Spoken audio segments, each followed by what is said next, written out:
لي صدري ويسر لي أمري واحلل عقدة من لساني يفقهوا قولي আলহামদুলিল্লাহ মহান আল্লাহ তাআলা দরবারে শুকরিয়া আদায় করি যে রব্বুল আলামিন সুবহানাহু ওয়া তাআলা আমাদেরকে পবিত্র জুমার দিনে আগে মসজিদে আসার তৌফিক দিয়েছেন। বিপদ মুসিবত থেকে হেফাজতে রেখে আল্লাহ আমাদেরকে নিরাপদে আল্লাহর ঘরে অবস্থান করে জুমার নামাজের জন্য আগে আমাদেরকে মসজিদে আসার তৌফিক দিয়েছেন সুস্থতার সাথে। এজন্য শুকর আদায় করি, সবাই পড়ি আলহামদুলিল্লাহ। রাকবতি দুরুদ সালাম দরুদ ও সাইয়্যিদুল মুরসালিন আশরাফুল আম্বিয়া হযরত মুহাম্মদ রাসূলুল্লাহ সাল্লাল্লাহু আলাইহি ওয়াসাল্লাম। আল্লাহ তাআলা আমাদের সকলের জন্য জুমার খুতবাকে হিদায়াতের ওসিলা হিসেবে কবুল করুন, আমিন। আমরা গত জুমায় ঈমান সম্পর্কে আলোচনা করছিলাম, যেটা আমাদের এই পৃথিবী আখিরাত পরকাল সর্বজগতে সর্বশ্রেষ্ঠ নিয়ামত ঈমান। যে ঈমান ছাড়া আল্লাহ পছন্দনীয় বান্দায় পরিণত হওয়া যাবে না, যে ঈমান ছাড়া আখিরাতেও মুক্তির কোনো পথ পাওয়া যাবে না, সেই ঈমানটা আল্লাহ আমাদেরকে দিয়েছেন। এটা এখন কিভাবে ধরে রাখবো এবং কিভাবে মৃত্যু পর্যন্ত নিয়ে যাব, সেটার ব্যাপারে আমাদেরকে জানা বোঝা এবং আমলে আনার প্রচেষ্টা চালানো, এটাই এই আলোচনার মূল উদ্দেশ্য। যে কীভাবে জানবো আমরা ঈমান কিভাবে ধরে রাখবো এবং মৃত্যু পর্যন্ত সেটা কিভাবে আমরা আঁকড়ে ধরে সব কিছু ছুড়ে গেলেও সব কিছু হারিয়ে গেলেও যেন আমার কাছে শেষ সম্ভব ঈমানটা থাকে। আমার সব হারাবে কিন্তু যেন ঈমান না হারাবে, আমার সব কিছুর বিনিময়েও আমি আমার ঈমানটাকে হেফাজত করতে চাই। এই প্রচেষ্টা আমাদেরকে সফল কাম বান্দায়, আল্লাহর প্রিয় বান্দায় পরিণত করবে। এজন্য ঈমানটাকে আমাদেরকে হেফাজত করতে চাই। ঈমানের সাথে আমল, সমস্ত আমল ঈমানের সাথে আমল কবুল হওয়ার মূল শর্ত। কোনো আমল কবুল হবে না যদি তাতে ঈমান মিশ্রিত না হয়। ঈমানের সাথে আমল ছাড়া কোনো আমলই আল্লাহর কাছে গ্রহণযোগ্য নয়। বহু বিধর্মী বেদিন ব্যক্তি, যার ঈমানহীন ব্যক্তি, কাফের মুশরিকরাও অনেক ভালো ভালো কাজ করে, কিন্তু সেটা আল্লাহকে খুশি করার মাধ্যম না। যদিও দুনিয়ায় যদি কেউ ভালো কাজ, যে যত ভালো কাজ করবে তার একটা ভালো প্রভাব দুনিয়ায় আছে। সে কাফের মুশরিক হয়ে গেল, সে বেদিন নাফরমান বান্দা হইলেও তার ভালো কাজের প্রভাব, সে প্রতিদান দুনিয়ায় পাবে, কিন্তু আখিরাতে প্রতিদান পৌঁছানো সম্ভব না যদি ঈমান না থাকে। অনেক খ্রিস্টানরা অনেক মানবতার কাজ করে, মানবিক অনেক কাজে তাদের অংশগ্রহণ, তারা দুনিয়ায় নগদ এর প্রতিদান পেয়ে যায়। এজন্য তারা ভালো ভালো কাজ করে। যারা ভালো ভালো কাজ করে দেখবেন যে তারা করতেই থাকে। তার মানে যে এরা এর নগদ প্রতিদান বোঝে, না ভালো কাজ করলে ভালো কিছু পাওয়া যায়, এটা তারা বোঝে। এজন্য ভালো কাজ আরো বাড়িয়ে, কিন্তু এটা শুধু দুনিয়ায় শেষ।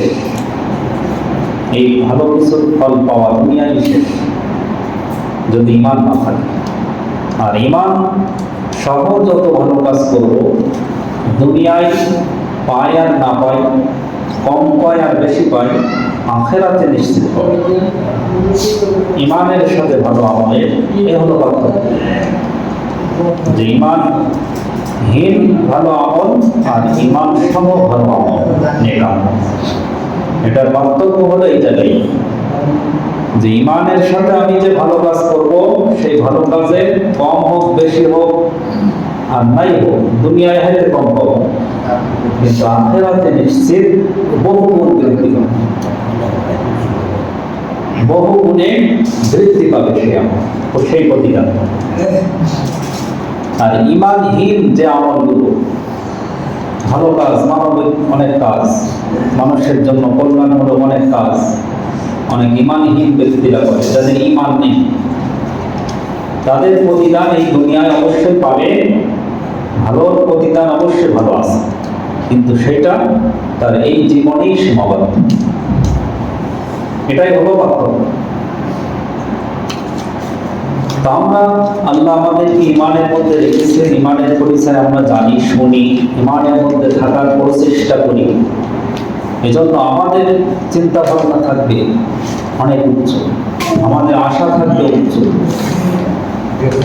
দীর্ঘমেয়াদী, স্বল্পমেয়াদী মেয়াদে আমরা কাজ করব। আমরা যে আমল করব, অনেকের সময় আমরা মনে করি যে আমি 5 ওয়াক্ত নামাজ পড়ি, দান সাদকা করি, অথচ আমার এই ক্ষতিটা হয়ে গেল। দুনিয়ার হাতে সময় হয়তো আপনার একটা পশু পাখির মাধ্যমে একটা ক্ষতি হলো, ফসলের মাধ্যমে একটা ক্ষতি হলো, রোগ শোকের মাধ্যমে আপনার পরিবারে একটা ক্ষতি হলো। তখন আমাদের এই স্বল্প চিন্তা যদি থাকে, মানে জ্ঞান যদি স্বল্প থাকে, তখন চিন্তা এসে যাবে। শয়তান তখন ধোঁকা দেয় যে 5 ওয়াক্ত নামাজ পড়েও, এত ভালো কাজ করেও কারোর ক্ষতি না করেও এই বিপদ আমার, তাহলে কি আমার প্রতিদান শুধু কি দুনিয়ায় চাই আমি? এটাই হলো আমার বড় বোঝার বিষয়, যে আমি কি শুধু প্রতিদান এই দুনিয়ায় চাই, আমরা কি শুধু ভালো আমল করি দুনিয়ার ভোগ বিলাসে বা দুনিয়ার কল্যাণেই ব্যয় করার জন্য, নাকি দীর্ঘমেয়াদী চিরস্থায়ী আখিরাতের কল্যাণের জন্য? নিশ্চয়ই আখিরাতের কল্যাণের জন্যই আমরা ভালো কাজ করি। এজন্য আমাদের আশা আকাঙ্ক্ষা থাকবে অনেক উচ্চ। দুনিয়ার এই সামান্য কিছুই যেন আমাদের মন ভেঙে না যায়, ইমানের ক্ষতিগ্রস্ত না করে ফেলি। তো আমরা গত জুমায় ইমান সম্পর্কে আলোচনা করেছি, ইমান কত দামি জিনিস এবং ইমান হারানোর কতটা ভয়াবহ দৃশ্য সেটা আলোচনা করেছি, এবং সেটা তুলনা করেছিলাম একটা মহাসমুদ্রে নাবিকের সাথে।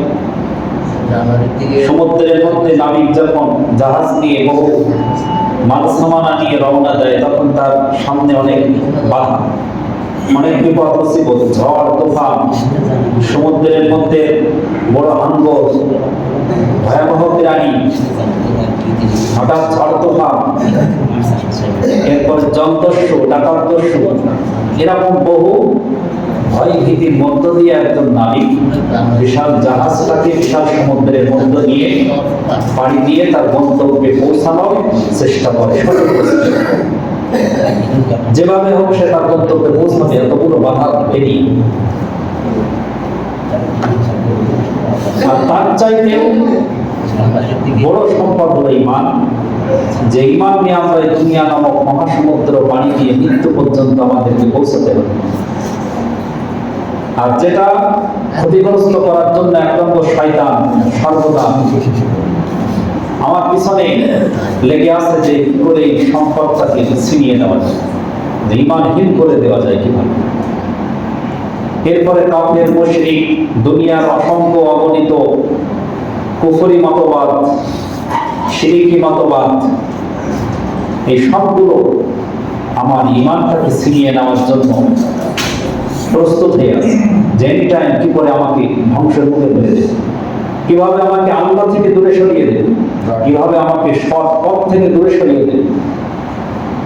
এজন্য আমার হাজারো চতুর্মুখী যন্ত্র, চতুর্মুখী শত্রু আমার বিরাজমান, আমার ইমানটাকে ধ্বংস করার জন্য। যেটা আমি সীমাহীন মূল্য, যেটার মূল্য দুনিয়ার কোনো কিছু দিয়ে হবে না, এই মূল্যবান ইমানটাকে নিয়ে আমাকে মৃত্যু নামক গন্তব্যে পৌঁছাতে হবে সতর্কতার সাথে। কোনোভাবে যেন আমার সত্য পথ থেকে, ন্যায় পথ থেকে আমাকে বিচ্যুত না করতে পারে। এই ব্যাপারে আমাকে ওই সমুদ্রের জাহাজ নিয়ে যাওয়ার নাবিকের চাইতেও বড় সতর্কতার সাথে আমাকে জীবনটাকে বাড়িয়ে দিতে হবে। যেন কোনোভাবেই আমার ইমানটাকে ক্ষতিগ্রস্ত করে দিতে কেউ না পারে। আমার নিজের নফস সবসময় লোভায়িত হবে, লোভের দিকে চোখে পড়ে ন্যায় অন্যায় ভুলে যাবে। আমার নফস আমাকে ক্ষতিগ্রস্ত করতে চাইবে, সর্বদা সত্য পথ থেকে আমাকে বিচ্যুত করতে চাইবে। এই নফস শয়তানও আমার বড় শত্রু। এই সমস্ত শত্রুকে এড়িয়ে আমাকে কতটা সতর্কতা অবলম্বন করে আমাকে ইমানটাকে হেফাজত করতে হবে, এটা আমাদের অনেক বড় ভাবার বিষয়।